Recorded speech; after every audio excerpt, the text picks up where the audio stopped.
कल जिस Malaysian airlines के जहाज़ को यूक्रेन में मार गिराया गया था, पहली बार उस जहाज़ के अंदर की तस्वीरें सामने आई हैं जो आप देख रहे हैं। यात्री अपना सामान रख रहे हैं और जहाज़ में दूसरे यात्री भी बैठे हुए साफ तौर पर दिखाई दे रहे हैं।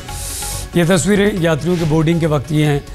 तस्वीरों में सब कुछ सामान्य नज़र आ रहा है। कल इसी जहाज़ को 33,000 फीट की ऊंचाई पर मिसाइल से मार गिराया गया था और इसमें सवार सभी 298 यात्रियों की मौत हो गई थी।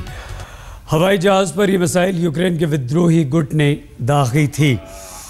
यूक्रेन में सेना और रूस समर्थक अलगाववादियों के बीच संघर्ष चल रहा था और मलेशिया के इस बोइंग विमान को, यात्री विमान को एक मिसाइल से मार गिराया था।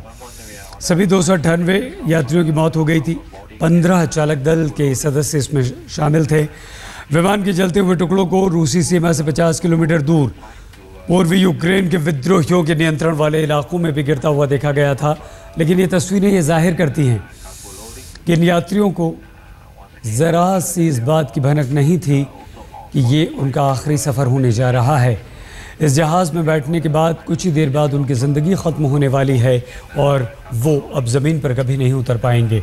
यात्री अपना सामान जमा रहे हैं, यात्री बैठे हुए हैं।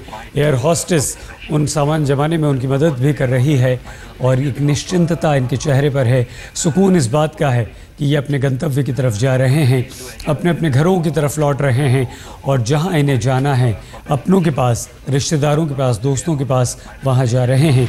लेकिन क्या पता था, न इन्हें न कुदरत ने एक ऐसा खेल खेला कि जिसकी भनक किसी को भी नहीं थी।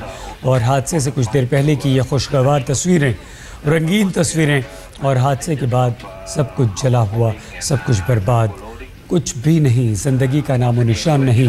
298 ज़िंदगियाँ कुछ ही पलों में बिखर गई, कुछ ही पल में बर्बाद हो गई, सांसें रुक गईं, शव बिखर गए, उनके टुकड़े टुकड़े हो गए और अब शायद वो शव मिल भी ना पाएँ।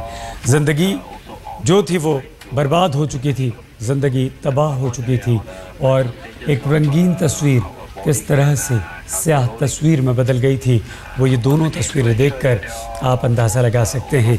और ये सब कुछ हुआ था इन बेकसूरों के साथ। यूक्रेन में सेना और रूस के समर्थक चूँकि अलगाववादी हैं, उन लोगों के बीच चल रहे संघर्ष की वजह से तो अलगाववादियों ने इन लोगों को मार गिराया। हमले में एम्स्टर्डम से कुआलालंपुर जा रही ये फ़्लाइट मार के गिरा दी गई और इसमें सवार 298 लोगों की मौत हो गई। 283 यात्री थे, 15 चालक दल के सदस्य थे। विमान के जलते हुए टुकड़े आप देख सकते हैं। यूक्रेन के आंतरिक मंत्री के सलाहकार ने इंटरफैक्स के हवाले से ये कहा है कि बक लॉन्चर से सतह से हवा में मार करने वाली मिसाइल दाग कर इस विमान को निशाना बनाया गया। मलेशियाई एयरलाइन ने भी इस बात की पुष्टि की है कि यूक्रेनी सीमा के निकट 7:30 बजे विमान का संपर्क टूट गया था और वायु सीमा में प्रवेश करने से पहले बोइंग 777 यानी कि बोइंग 777 को निशाना बनाया गया और उसके जलते हुए टुकड़े सीमावर्ती इलाकों में गिरे। यूक्रेनी सुरक्षा सूत्रों के हवाले से 10,000 मीटर यानी कि 33,000 फीट की ऊंचाई पर था।